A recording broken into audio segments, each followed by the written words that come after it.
اعوذ باللہ من الشیطان الرجیم بسم اللہ الرحمن الرحیم۔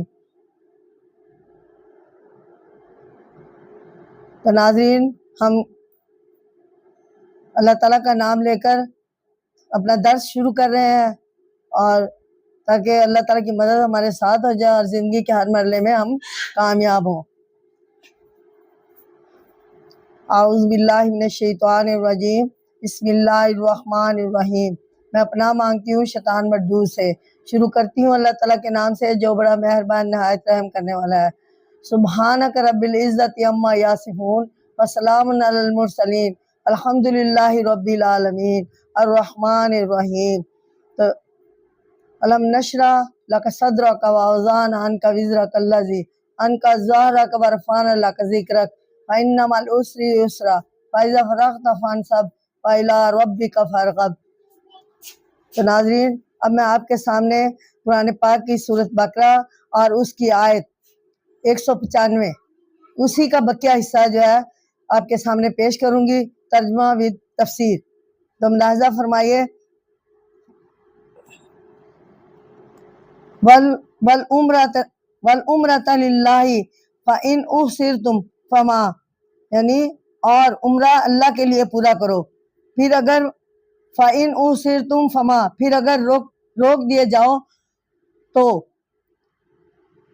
فمستیسر من الہدی، تو جو میسر آئے قربانی کرنی چاہیے۔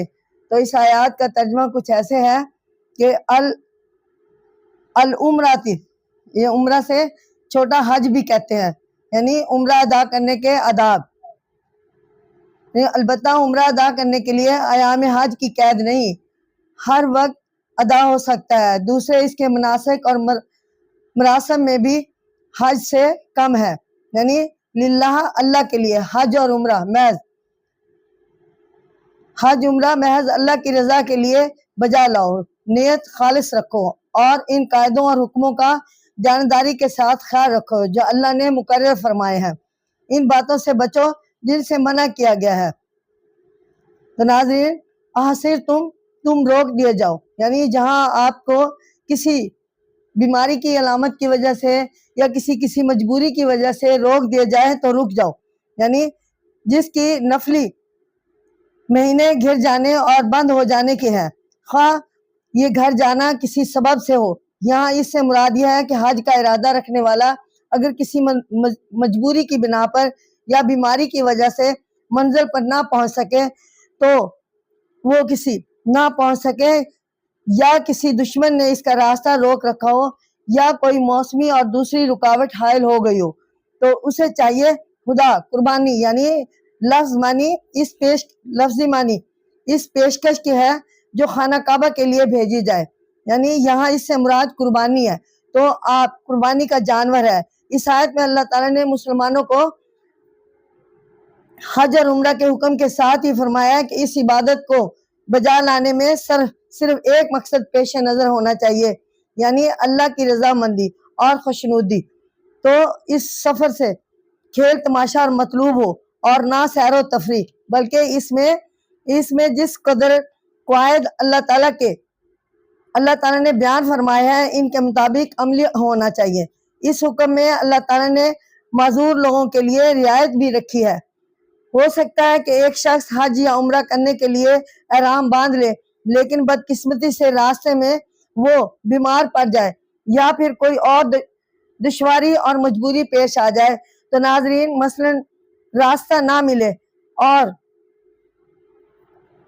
ارادہ نہ رہے اور زاد راہ بھی نہ رہے، تو ان تمام صورتوں میں اس کے لیے حکم یہ ہوتا ہے کہ وہ قربانی، یعنی اپنی استقامت کے مطابق قربانی کا جانور کسی دوسرے کے ہاتھ بیت اللہ میں بھجوا سکتا ہے۔ تو یہ اللہ تعالیٰ کی طرف سے اسے کنسیشن ہے، یعنی اللہ تعالیٰ نے اس کے حق میں یہ فیصلہ دیا ہے اسلام کے عقائد کے مطابق کہ وہ اپنی قربانی کسی کے ذریعے وہاں تک پہنچا دے، اور جب تک وہ قربانی اس کی وہاں نہ پہنچ جائے وہ اپنا احرام نہ کھولے۔ تو ناظرین، اسی مناسک میں، حج کے مناسک میں، اور آیت نمبر 195 ہی کا حصہ یہ ہے کہ سر منڈوانا، حج کے دوران، حج کے فارغ ہونے کے بعد سر منڈوانے کا جو بیان ہے حج میں، اور جو اس کا خاص مناسک ہے وہ یہ ہے، یعنی ولا تہلکوا رؤوسکم حتی یبلغا، اور اپنے سر کی حجامت نہ کرو جب تک قربانی والہدیہ یبلغ الہدیہ محلہ، جب تک قربانی اپنی جگہ نہ پہنچ جائے، یعنی جب تک قربانی کا مرحلہ کمپلیٹ نہ ہو جائے اس وقت تک اپنا سر کے بال نہیں منڈوانے۔ فمن کان منکم، اور پھر تم میں سے جو کوئی مریضن او بھی اوا بھی، جو کوئی مریض بیمار ہو یا اسے سر کی تکلیف ہو، من راسہ ففدیۃ، یعنی او بھی عظم من راسہ وفدیۃ، یعنی اگر اسے کوئی سر کی بیماری ہے تو وہ اللہ تعالیٰ نے اسے یہ کنسیشن دیا کہ وہ بدلہ دے دے، یعنی من صیام او صدقۃ، روزے یا خیرات، یا او نسکن، یا قربانی، یعنی وہ اگر سر اپنا نہیں منڈوا سکتا، یعنی سر کے بال نہیں کٹوا سکتا، تو وہ اس جگہ پہ یا تو روزے رکھے اور یا پھر اپنے اس مسئلہ کے تحت صدقہ دے یا پھر قربانی کا جانور۔ تو ناظرین یہ اللہ تعالیٰ کی طرف سے اسے کنسیشن دی گئی ہے، یہ اللہ تعالیٰ کی طرف سے اسے اجازت دی گئی ہے۔ تو نسکن قربانی، یہ لفظی معنی ذبح کے ہے، یہاں مراد اللہ کی راہ میں قربانی ہے، جو کم از کم ایک بکری ہونی چاہیے، اور اس سے بہتر یہ ہے کہ ایک گائے یا اونٹ کی بھی ہو سکتی ہے۔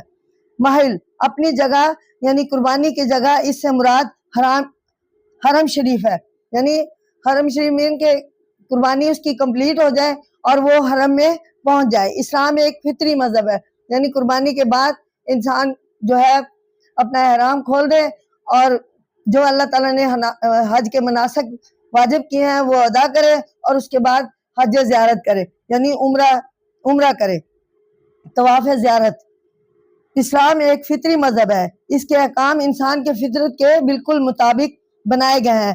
اسلام میں ہر انسان کی خوبیوں اور کمزوریوں کو مد نظر رکھا گیا ہے، اس کے ضرورتوں اور تقاضوں کا لحاظ کیا گیا ہے۔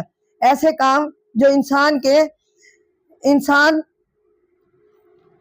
انسان کی تربیت، ترقی اور کامیابی کے لیے ضروری تھے، انہیں ضروری اور لازم قرار دیا گیا ہے۔ جو باتیں انسان کی زندگی اور نسب العین کے لیے مفید نہ تھی انہیں ناجائز اور حرام قرار دیا گیا ہے۔ تو ناظرین یہاں پہ اللہ تعالیٰ نے فرمایا ہے کہ حج ادا کرتے ہوئے اللہ تعالیٰ نے حج کے حکم میں معذور لوگوں کے لیے ایک اور رعایت مقرر فرمائی ہے، یعنی جو شخص حج کے زمانے میں سر نہ منڈائے تو اس کے لیے اللہ تعالیٰ نے حکم یہ دیا ہے کہ یعنی کسی بیماری یا کسی اور سبب سے سر منڈوانے پر وہ مجبور ہے تو اسے چاہیے کہ اس کے بدلے میں یا تو وہ روزے رکھے، تین روزے رکھے تاکہ اس کا نفس سرکشی سے پاک رہے، یا 6 مسکینوں کو صدقہ الفطر کی مقدار کے مطابق 2.25 سیر کے حساب سے گیہوں دے دے، تاکہ پہلا حکم نہ بجا لانے کے صورت میں وہ اللہ تعالیٰ کی راہ سے ہٹ نہ جائے، یہ جانور کی قربانی بھی دے سکتا ہے۔ تو ناظرین اسی دورانیے میں اس آیت کا، اسی 195 آیت کا ہی یہ ایک اور ارکان ہے، مناسک ہے حج کا، حج اور عمرہ کی قربانی، یعنی قربانی دینا۔ تو اس میں ہے وَإِذَا آمِنْتُمْ فَمَنْ تَمَتَّعَ بِالْعُمْرَةِ، پھر جب تمہاری خاطر جمع ہو، فَإِذَا آمِنْتُمْ فَمَنْ تَمَتَّعَ بِالْعُمْرَةِ، یعنی جب تمہاری خاطر جمع ہو جو کوئی فائدہ اٹھائے عمرہ کا، یعنی بالعمرۃ الی الحج، عمرہ کو حج کے ساتھ ملا کر، یعنی اگر کوئی چاہتا ہے کہ حج اور عمرہ اکٹھا کرے تو اس کے لیے تھوڑا قربانی کا طریقہ ڈیفرنٹ ہے۔ وَمَسْتَيْسَرَ مِنَ الْهَدْيِ، تو جو کچھ قربانی میسر ہو، فَمَن لَّمْ يَجِدْ فَصِيَامُ، پھر جسے قربانی نہ ملے، ثلاثۃ ایام فصیام ثلاثۃ ایام، وہ روزے رکھے 3 دن، فی الحج، حج کے دنوں میں، فسب آتی، اور 7 روزے اذا رجعتم، جب تم لوٹو، یعنی واپس اپنے وطن کو لوٹ آؤ تو 7 روزے اس وقت رکھو، تلک عشرۃ کاملۃ، تو یہ 10 روزے پورے ہوتے ہیں۔ یعنی یہاں پر اللہ تعالیٰ نے حج کے ارکان میں سے، حج کے مناسک میں سے یہ حج اور عمرہ کے وقت قربانی ہر حاجی کے لیے، ہر مسلمان کے لیے جو حج کا ارادہ رکھتا ہے اور عمرہ کا ارادہ رکھتا ہے تو اس کے لیے قربانی ضروری ہے۔ تو اللہ تعالیٰ نے کہا کہ اگر وہ قربانی نہیں کر سکتا، یعنی اتنی اس کی استطاعت نہیں ہے، تو وہ روزے رکھے، اور جس میں 3 روزے حج کے دورانیے میں ہی ادا رکھنے ہیں، اور 7 روزے جو ہے وہ اپنے وطن واپس آ کر رکھ سکتا ہے۔ تو یہ اللہ تعالیٰ کی طرف سے اسے کنسیشن ہے۔ آمین تمہاری خاطر، یعنی خطرے اور مرض کی حالت سے نکل کر تم امن و ایمان میں آ جاؤ۔ تو ناظرین، یہاں پہ یعنی حج کے زمانے میں ایک احرام باندھ کر عمرہ ادا کیا جاتا ہے، جس میں مرد کی 2 چادریں ہوتی ہیں، اور عورت کا اس کا لباس ہی اس کا جو ہے فقط اسلام میں اس سے مراد حج اور عمرہ کو ملا کر ادا کرنا ہے، یعنی فقط فقہ کے اسلام میں اس سے مراد حج اور عمرہ کو ملا کر کرنا، یعنی حج کے زمانے میں ایک احرام باندھ کر عمرہ ادا کیا جاتا ہے اور پھر دوسرے احرام سے حج ادا کیا جاتا ہے۔ یعنی پہلے جب ہم اپنے وطن سے روانہ ہوتے ہیں تو یہاں سے عمرے کی ادائیگی کے لیے ہم نے احرام باندھا ہوتا ہے اور ہم نے جاتے ہی فوراً عمرہ ادا کرنا ہوتا ہے، لیکن اس کے بعد جب حج کے ایام آ جاتے ہیں تو وہ 10 روز ہوتے ہیں، تو ان دنوں میں حج کا دوبارہ سے احرام باندھنا پڑتا ہے۔ احرام سے حج ادا کیا جائے یا جاہلیت کے زمانہ میں عربوں نے یہ غلط عقیدہ گھڑ لیا تھا کہ حج کے موسم میں عمرہ کرنا گناہ ہے، یعنی حج کو کسی ادر ٹائم پہ کیا جائے ادا، عمرے کو کسی اور ٹائم پہ ادا کیا جائے۔ اذا رجعتم، جب تم لوٹو، اس سے مراد یہ ہے کہ حج کے اعمال سے فارغ ہو کر واپس آؤ، حج کرنے والا ابھی مکہ میں ہی اور اپنے وطن نہ گیا۔ البتہ بعض علماء نے اس یہ مراد ہے کہ جب مکہ سے واپس گھر جاؤ، آیات اس حج حکم دیا گیا ہے جو حج میں عمرہ اور دونوں ادا کرے، اس کو قرآن یا تمتع کہتے ہیں، یعنی ایسے حاجی پر قربانی واجب ہے جو ایک بکرا ہے یا اونٹ یا گائے کا 7واں حصہ، یعنی اونٹ اور گائے میں 7 حصے ہوتے ہیں جو 7 لوگ مل کر بھی کر سکتے ہیں۔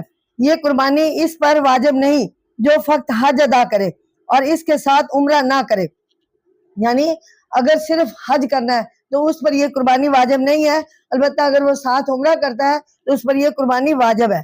جو قرآن یا تمتع کرے لیکن انہیں قربانی میسر نہ ہو افلاس کی وجہ سے، یعنی اگر کوئی قربانی کے حج کے وقت قربانی نہیں کر سکتا، افلاس کی وجہ سے، غربت کی وجہ سے وہ اسے قربانی میسر نہیں ہے، تو اس کے لیے کچھ بیان ایسے ہے: قربانی میسر نہ ہو یا افلاس کی وجہ سے کسی اور کبھی عذر سے قربانی نہ دے سکے تو ان کے لیے اللہ تعالیٰ نے تھوڑا یہ کنسیشن رکھی ہے کہ وہ 10 روزے رکھ لے، یعنی تین حج کے دورانیے میں، حج کے دنوں میں جو یوم عرفہ یعنی 9ویں ذی الحج پر ختم ہوتے ہیں، اور 7 وطن واپس پہنچ کر 7 روزے جو ہیں وہ وطن واپس پہنچ کر رکھ لے۔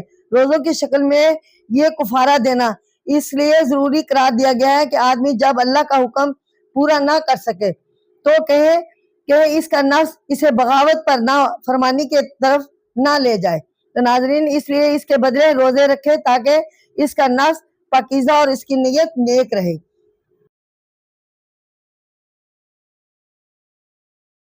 ناظرین، اب میں آپ کے سامنے قرآن پاک کی سورۃ بقرہ اور اس کی آیت نمبر 196 اس کا ترجمہ بھی تفسیر پیش کر رہی ہوں۔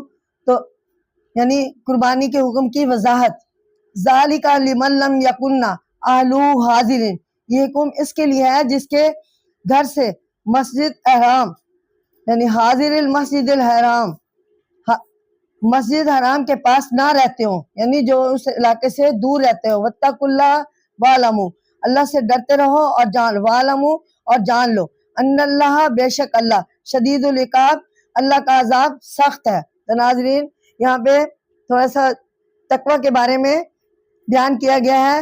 تو ذالک کا تفسیر کچھ اس کی ایسے ہے: ذالک اسم، یہ اسم اشارہ ہے، اور یہ اشارہ پہلی آیت کے مسئلہ کی طرف سے ہے، یعنی تمتع حج اور عمرہ ملا کر ادا کرنے کو کہتے ہیں۔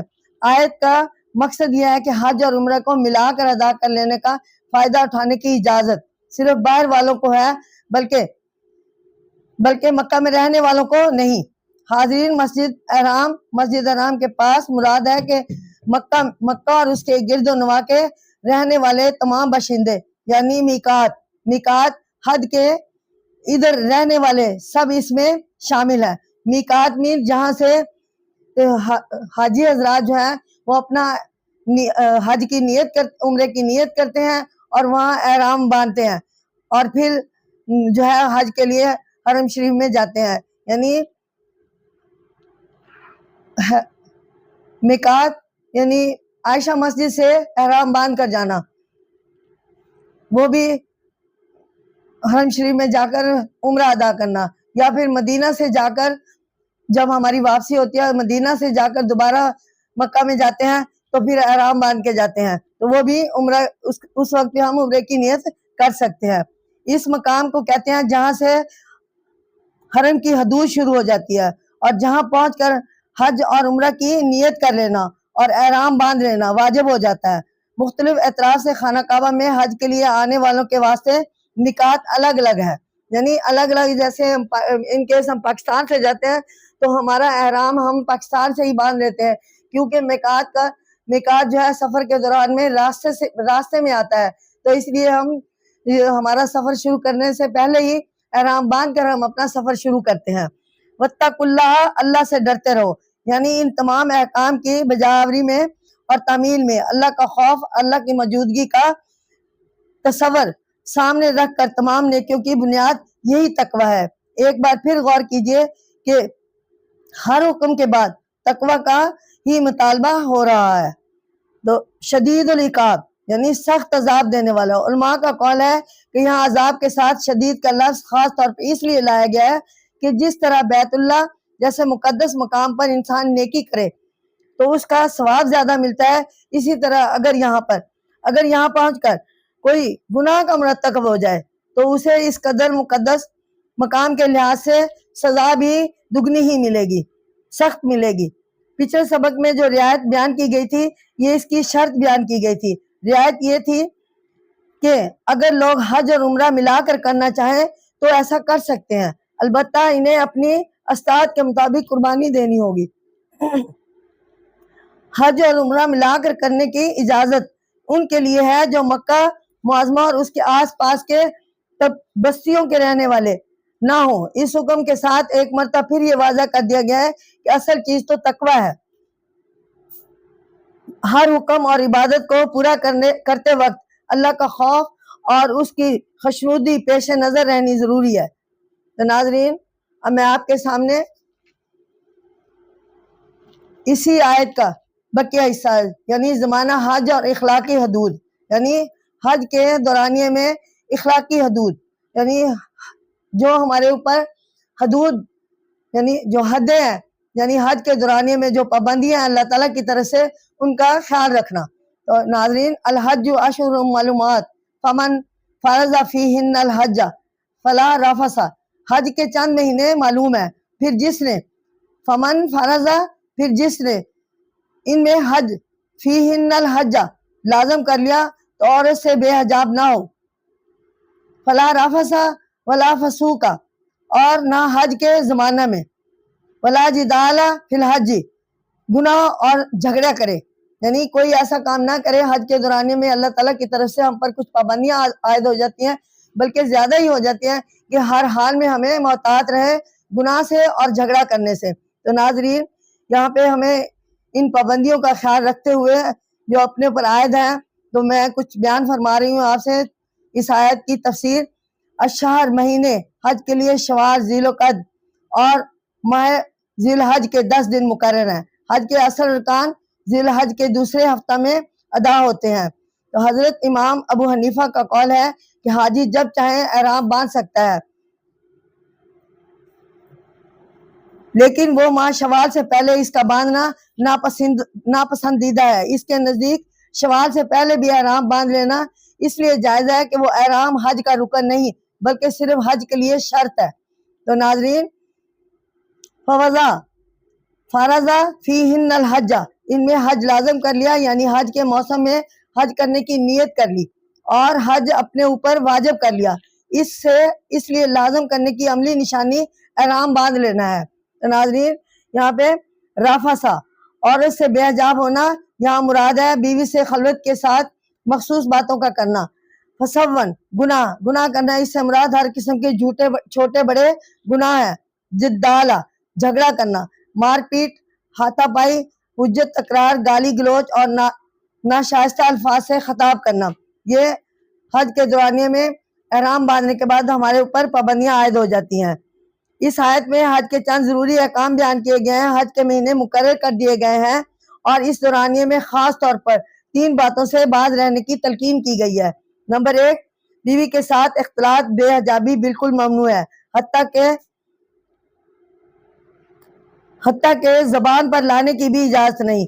جس طرح روزوں میں کئی جائز امور سے پرہیز کرنے کا حکم ہے، اسی طرح حج کے زمانے میں بھی پوری طہارت اور پاکیزگی برقرار رکھنے کا حکم ہے۔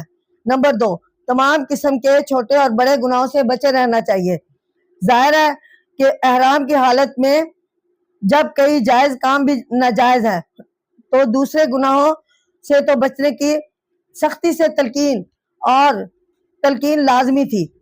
نمبر 3، ہر قسم کے جھگڑے سے پرہیز کرنا چاہیے۔ حج کے موقع پر تمام حصوں سے لوگ آتے ہیں، ہر عمر، ہر کماش اور ہر مزاج کے لوگ ہوتے ہیں۔ ایسے موقع پر کسی قسم کی بدکاری اور جھگڑوں کی طرف رغبت ہو سکتی ہے، اس لیے اللہ تعالیٰ نے ان تمام باتوں کو پہلے سے ہی منع کر دیا تاکہ مسلمانوں میں پاک دامنی اور قوت برداشت پیدا ہو جائے یا بیدار ہو جائے۔ تو ناظرین اب میں آپ کے سامنے حج کی زاد راہ یعنی حج کے لیے جو صحیح طریقہ ہے، صحیح راستہ ہے، وہ اس کے بارے میں کچھ تفصیل بتاؤں گی۔ تو ناظرین میں قرآن پاک کی سورۃ بقرہ اس کی آیت نمبر 197 اس کا ترجمہ و تفسیر آپ کے سامنے پیش کر رہی ہوں۔ وَمَا تَفْعَلُوا مِنْ خَيْرٍ يَعْلَمْهُ اللَّهُ، اور جو کچھ نیکی تم کرتے ہو، وَمَا تَفْعَلُوا فعل یعنی جو کرنا، وَمَا تَفْعَلُوا مِنْ خَيْرٍ يَعْلَمْهُ اللَّهُ، جو تم نیکی کرتے ہو اور اللہ آگے جانتا ہے، یعنی اللہ اسے جانتا ہے۔ وَتَزَوَّدُوا فَإِنَّ خَيْرَ الزَّادِ التَّقْوَىٰ، اور زاد راہ لے لیا کرو، یعنی جو صحیح طریقہ ہے وہ اختیار کر لیا کرو۔ فَإِنَّ خَيْرَ الزَّادِ التَّقْوَىٰ، بے شک بہتر زاد راہ تقوی ہے۔ وَاتَّقُونِ يَا أُولِي الْأَلْبَابِ، اور اسے اے عقل مندو مجھ سے ڈرتے رہو۔ تو ناظرین اس آیات کے ترجمہ اور اس کی تفسیر کچھ ایسے ہے۔ جاہلیت کے زمانے میں عربوں کے ہاں یہ رواج تھا کہ حج کو جاتے وقت سفر کی ضروریات ساتھ نہ لیتے تھے بلکہ خالی ہاتھ چل پڑتے تھے اور راستے میں لوگوں سے بھیک مانگتے۔ تو ناظرین ان کے نزدیک یہ بات بزرگی کی نشانی تھی۔ بعض لوگ تو یہاں تک کرتے تھے کہ حج کے لیے روانہ ہوتے وقت اپنا تمام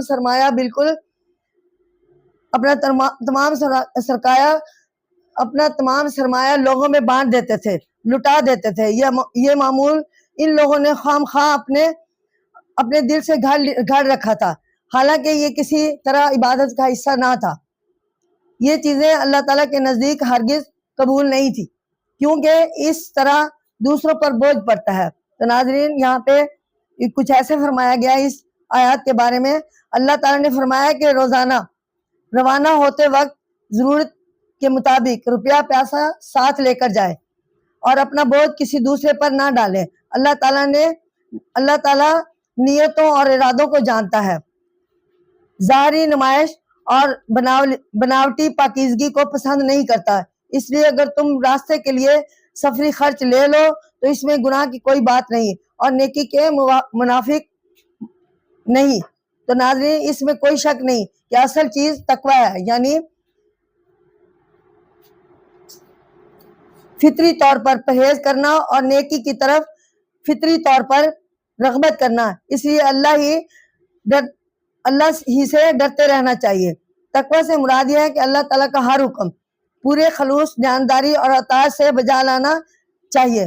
ہر کام صرف اسی کی خوشنودی کے لیے کرنا چاہیے۔ دکھ، تکلیف، پریشانی اور مصیبت اور آفت کے دنوں میں صرف اسی کو اپنا